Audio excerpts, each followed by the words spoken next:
High everyone, welcome back to my YouTube channel. आपण Angular series मध्ये आज data binding in angular बघणार आहोत. प्रिव्हियसली आपण डेटा टाइप्स कुठले कुठले अवेलेबल अँग्युलर मध्ये ते ऑलरेडी प्रिव्हियस व्हिडिओमध्ये मी सांगितलेलं आहे. सो आज आपण data binding, what are the data types of data binding available in Angular ते बघणार आहोत. सो आपण अँग्युलर मध्ये जेव्हा कुठे पण कोड करतो ना, तर मेक शुअर की ऑलवेज आपल्याला अंडर द एसआरसी फोल्डर मध्ये रेस करावं लागतं. So under the SRC we have one app folder. त्यामध्ये आपण एक कंपोनंट्स क्रिएट केलं होतं. त्या कंपोनंट्स मध्ये मी एक डेटा बाइंडिंग म्हणून काल कंपोनंट क्रिएट केलं होतं आणि त्यामध्ये मी तुम्हाला टाइप्स ऑफ डेटा टाइप्स जे अवेलेबल आहेत ते शिकवले होते. सो आज आपण कंपोनंट्स मध्ये पुन्हा एक नवीन कंपोनंट क्रिएट करूया. So make sure component create करताना इथेच कंपोनंटला राईट क्लिक करायचं आणि ओपन इन इंटिग्रेटेड टर्मिनल करायचं. सो त्या टर्मिनल पर्यंत या पाथ पर्यंत आपलं टर्मिनल ओपन झालं. So NG generate, G stand for generate, C star for component data. ठीक आहे, मी एक डाटा नावाचा एक सिंपलचा कंपोनंट क्रिएट करते आणि जस्ट एंटर करते.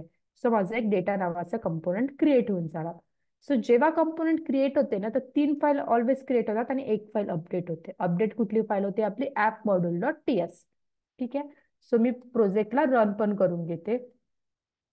आता माझं पाथ कुठे आहे? अँग्युलर टॉपिक्स पर्यंत आहे, बट माझा प्रोजेक्ट कुठे आहे? डेमो मध्ये. सो मला CD डेमो करून डेमोच्या पाथ पर्यंत जावं लागेल.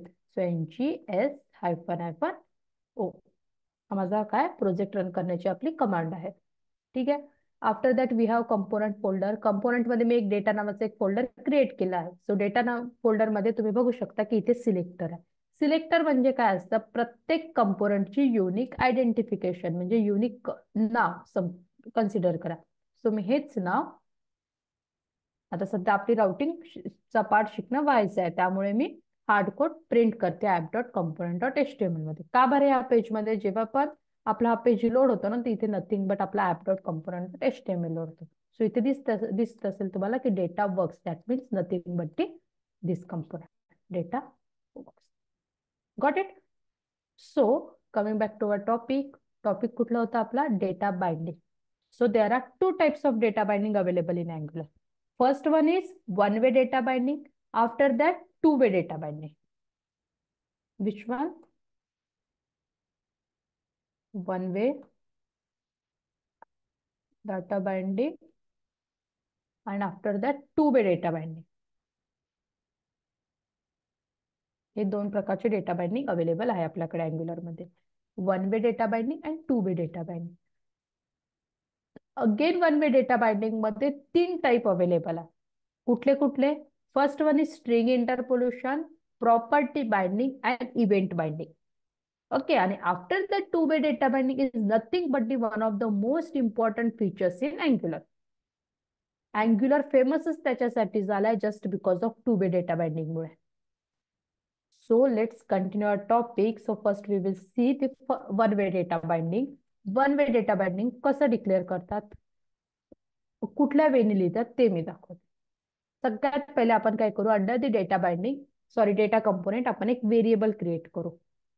सो मी एक व्हेरिएबल क्रिएट करते, माय नेम किंवा माय फुल नेम. आता my full name 3 different word आहे. सो मायचा फर्स्ट एम मी स्मॉल घेतला, बट अदर दॅन जे दोन नेम आहे ना, लाईक फुल आहे आणि name, both are totally different word. So मी त्यांचा पहिला वर्ड काय घेतला? कॅपिटल घेतला. कॅमेल केस इथे ऑलवेज फॉलो करत चला. सो ऑब्विसली कुणालाही माहितीये की याचा डेटा टाइप काय राहणार? स्ट्रिंगच राहणार. सो मी इथे एक नाव डिक्लेअर करून देते, Rohit G Sharma. His full name is Rohit G Sharma. आणि मेक शुअर ऑलवेज सेमिकॉलन देत चला. As a good practice, good programmer. So my full नेमला आणि व्हेरिएबलला नेहमी कॉपी करायचं, आपल्या हाताने कधीच लिहायचे नाही. जस्ट कॉपी करते आणि इथे मी प्रिंट करते. सो अंडर द प्रिंट लिहिते माय फुल नेम इज, जे पण आपलं नेम कुठून येते? कंपोनंट साईडने येते, .ts मधने येते, त्याला प्रिंट करतो. हा फर्स्ट वे आहे string interpolation. String interpolation always denoted by double curly bracket. Got it? Always denoted by double curly bracket. So me my full नेमला प्रिंट केली तर बघू शकता, माय full name is Rohit G Sharma. चला मी याला काय करते? बोल्ट करून देते, ताकी तुम्हाला इझी टू आयडेंटिफाय व्हायला पाहिजे म्हणून बोल्ट केलं वाटल्यास. Got it? My full name is Rohit G Sharma. हे काय झालं आपलं स्ट्रिंग इंटरपोलेशन. काय हा वन वे डेटा बाइंडिंगचा फर्स्ट पार्ट आहे स्ट्रिंग इंटरपोलेशन. आता कन्सिडर करा तुम्ही दुसरा व्हेरिएबल डिक्लेअर करा. आता मी हा एका वेनी केला. सेकंड दुसरा वे करते. School name Poddar international school. पहिले मी असा डिक्लेअर केला. सेकंड असा असा पण व्हेरिएबल आपण डिक्लेअर करू शकतो ना. सो मी स्कूल नेमला जस्ट इथे प्रिंट करून देते वाटल्यास पुन्हा. कसं डिनोट करतो आपण string interpolation? Double curly bracket. लक्षात ठेवायचं फक्त. Double curly bracket Poddar international school. झाला माझा व्हेरिएबल हा पण प्रिंट. आफ्टर दॅट हे झाला first data binding. Then we will see the another one. ते आहे आपल्याला property. Property binding. Property binding नेमच सांगतो त्याचं प्रॉपर्टी बाइंडिंगचा काय यूज असेल. खूप इझी आहे बघा. Property binding always denoted by square bracket. String interpolation always denoted by double curly bracket आणि एक सिंपल एम्प्टी अरेचा सिम्बॉल नथिंग बट ती प्रॉपर्टी बाइंडिंगचा सिम्बॉल आहे. कन्सिडर करा मला एक इमेज आहे. इमेज मला शोकेस करायची. सो इमेजला काय देतो आपण? SRC देतो. SRC म्हणजे काय असतं? नथिंग बट दी इमेजचा पाथ. आता माझ्याकडे एक इमेज असेल. मी ऑलरेडी इमेज एक काढून ठेवले ऑलरेडी. सो ऑनलाईन पाथ मिळणार आहे मला. सो कॉपी इमेज ऍड्रेस केला आणि इथे मी पेस्ट करते SRC मध्ये आणि याला शोकेस करते. ठीक आहे. प्रॉपर्टी बाइंडिंग मध्ये हे झालं माझी इमेज. हा पाथ मी कुठून? ऑनलाईन उचलला ती शोकेस केली SRC. आता कन्सिडर करा माझ्याकडे API साइडनी इमेजेस येणार आहे. मला कोणी इमेजेस देणार आहे. Multiple URL. सपोज 10 URL आहे वेगवेगळ्या. सो मी काय करील अशा वेळेस एखाद्या व्हेरिएबल मध्ये ते कॉपी करून ठेवणार. सपोज इमेज URL हा मी एक व्हेरिएबल क्रिएट केला आणि त्याला पाथ देऊन देते की हा त्या URLचा पाथ आहे. तुम्ही डबल कोट्स किंवा सिंगल कोट्स दोन्ही याच्यामध्ये व्हेरिएबल लिहू शकता. ठीक आहे स्ट्रिंगचे. सो मी यामध्ये काय लिहिलं? एक URL पाथ दिला. आता मी काय करेल इथे हार्ड कोड न देता हा जो व्हेरिएबल डिक्लेअर केलाय ना या व्हेरिएबल इथे लिहिणार. असं अलाउ करेल का मला? याला समजा याने तर कन्सिडर केलं स्ट्रिंग आहे ना. हाच कन्सिडर करेल ना. तर यासाठी मला SRC ला काय द्यावं लागेल? Property binding. बघा जसं मी SRC ला बघा पहिले काय कन्सिडर केलं आणि स्ट्रिंग आहे. कसं? कलर बघा कुठला कलर आहे. जसं मी SRC ला प्रॉपर्टी बाइंडिंग म्हणजे स्क्वेअर ब्रॅकेट मध्ये टाकलं तसंच इमेज URL चा कलर चेंज झाला. त्याने कन्सिडर काय केलं? इमेज URL हा काय नथिंग बट दी व्हेरिएबल आहे. आउटपुट काही चेंज नाही होणार. फक्त मी काय लिहिण्याचा वे चेंज केला. SRC पहिले मी इथे टाकलं. आता नाही काय केलं? एका व्हेरिएबल क्रिएट केला आणि व्हेरिएबल मध्ये ती इमेजची URL कॉपी करून ठेवली आणि इथे प्रिंट केली. समजलं? हे काय झालं आपलं प्रॉपर्टी बाइंडिंग. अनदर एक्झाम्पल घेते. कन्सिडर करा you have one input type text आणि आता मी याला एक व्हॅल्यू देते. सपोज व्हॅल्यू कन्सिडर करा माझा एक नंबर आहे. हा मोबाईल नंबर आहे. ठीक आहे.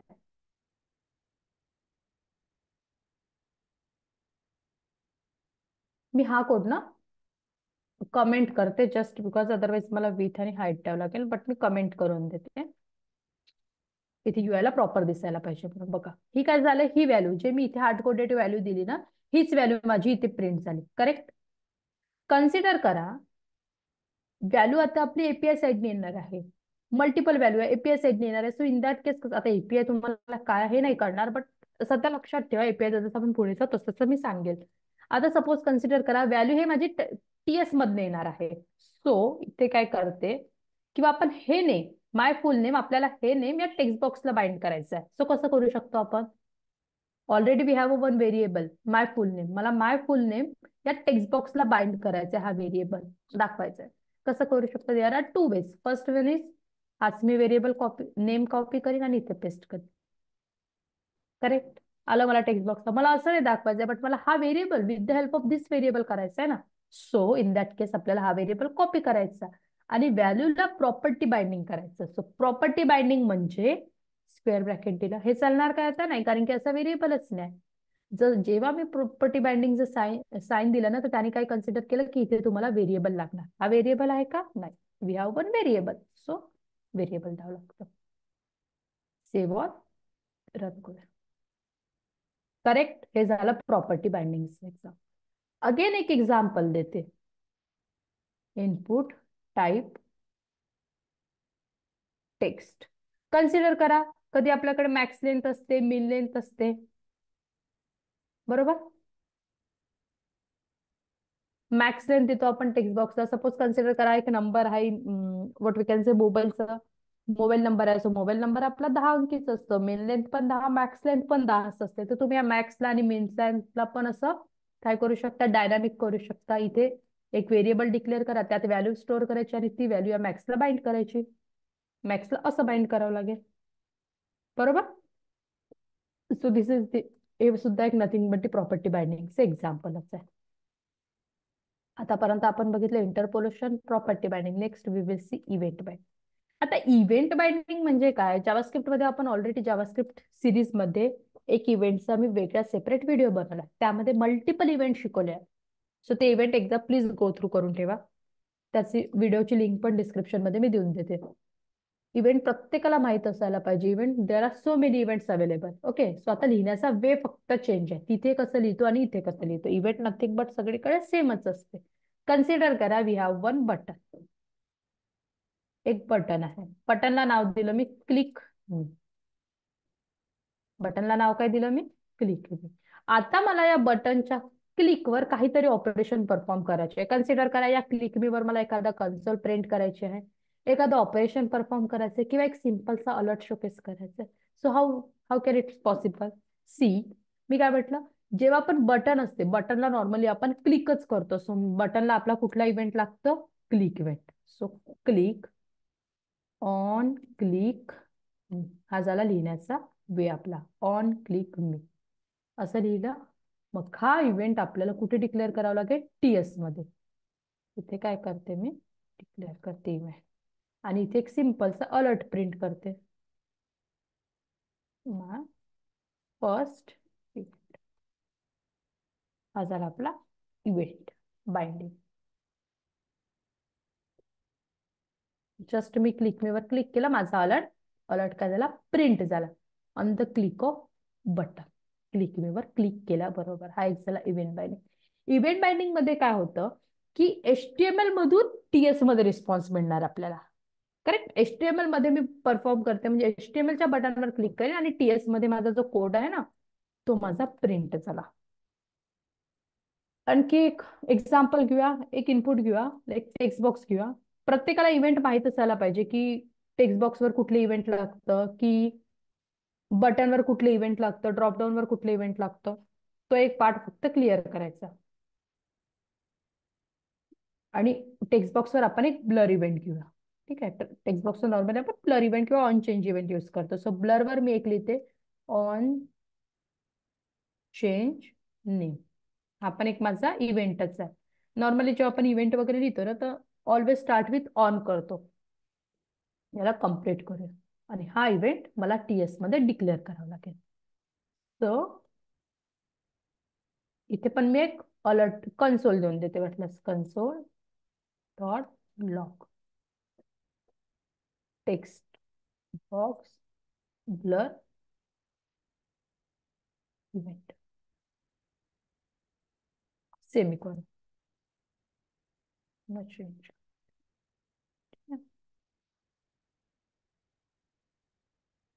आपलं बघा, आता मी काय केलं, ब्लर इव्हेंट काय केलं आणि जस्ट मी टेक्स्ट बॉक्सला क्लिक केलं, इव्हेंट परफॉर्म नाही झाला. पण टेक्स्ट बॉक्सच्या बाहेर क्लिक कुठे पण करा, लगेच माझा इव्हेंट कॉल झाला आणि एक जे आउटपुट होतं ना माझं, ते एक्झिक्युट झालं.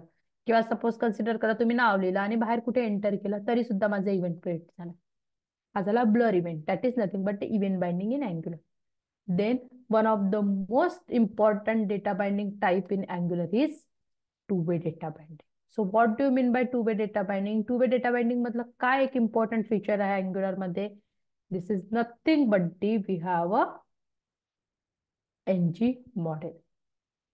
हे काय Angularचं मोस्ट इम्पॉर्टंट फीचर्स आहे. सो एनजी मॉडेल नॉर्मली आपण इनपुट टेक्स्ट बॉक्सवर लावतो. तुम्ही जर विचार कराल की बटनवर एनजी मॉडेल लावतो, so it will not work. It will not work with the paragraph tag, heading tag. It will only work with our input text, input number, जे पण राहणार, like select, drop down, all these things. Got it? It will not work with the UL and LI. So take the example, input type text, placeholder देते, enter name, इथे केशवातून देते.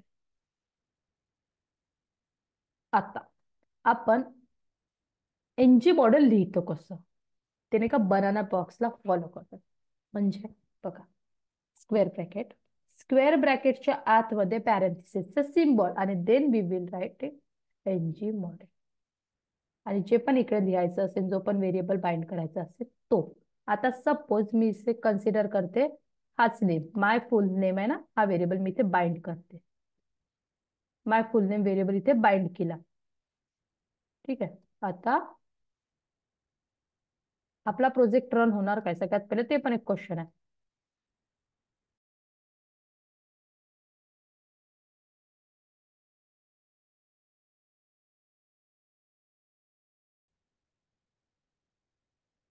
ठीक आहे. NG model आणि इथे एक व्हेरिएबल दिला, just run करूया आपण.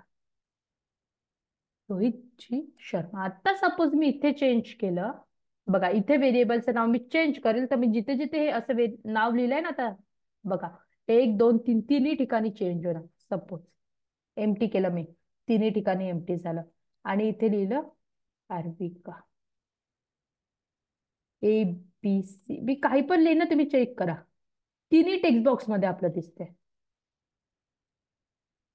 Got it? हे झालं एनजी मॉडेल. एनजी मॉडेल काय करतो, हा to way data binding perform करतो. टू वे डेटा बाइंडिंग म्हणजे काय, जसं काही माझं चेंज झालं ना टेक्स्ट बॉक्स, म्हणजे एचटीएमएल वर कुठलं पण चेंज झालं आणि तो व्हेरिएबल सपोज माझा टीएस मध्ये सुद्धा आहे ना, तर इकडे जे चेंजेस होणार तो टीएक्स मध्ये पण तो रिफ्लेक्ट करतो.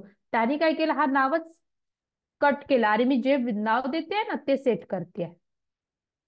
आता तुम्हाला जसं पुढे जाणार ना तसं तुम्हाला कळणार की टू वे डेटा बाइंडिंग काय असतं.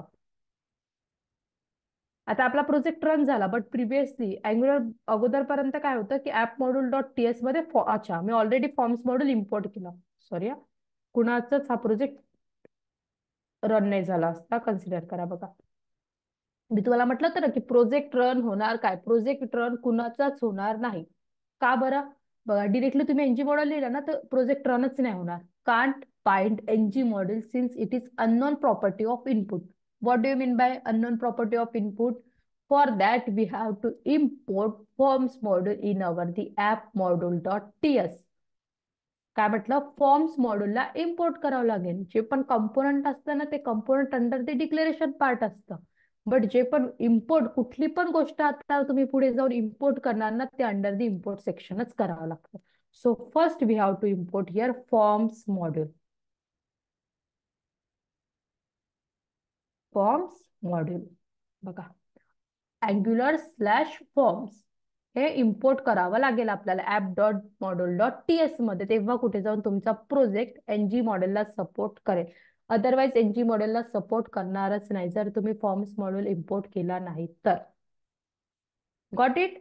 So input type text, placeholder, NG model. NG model कसं लिहितात, square bracket, under the square bracket we have to write parenthesis, under the parenthesis NG model. NG will be small, मॉडेलचा M हा always capital, is equal to जो पण variable आपण इथे declare केला तो. कळलं? आय होप सो तुम्हाला कळलं असेल. कुणाला काही पण क्वेरीज असेल ना तर तुम्ही मला लिंक्डइनला कनेक्ट करू शकता किंवा कमेंट मध्ये लिहा, मी लगेच सॉल्व्ह करून देणार. ठीक आहे. हा झाला आपला एनजी मॉडेल. किंवा मल्टिपल वेज आहे, पण मी आज तुम्हाला एकच एक्झाम्पल देते एनजी मॉडेलचं. नेक्स्ट व्हिडिओमध्ये जसं पुढे जाऊया तसं तसे मोर एक्झाम्पल देऊन क्लिअर करूया. एक मी आता पुन्हा एक व्हिडिओ पण क्रिएट करत जाईन की मी आतापर्यंत जितकं शिकलो आपण त्याचा एक टास्क पण देतो. सपोज तुम्हाला माझे व्हिडिओ आवडत असेल तर फॉलो करा, सबस्क्राईब करा. Okay, thank you.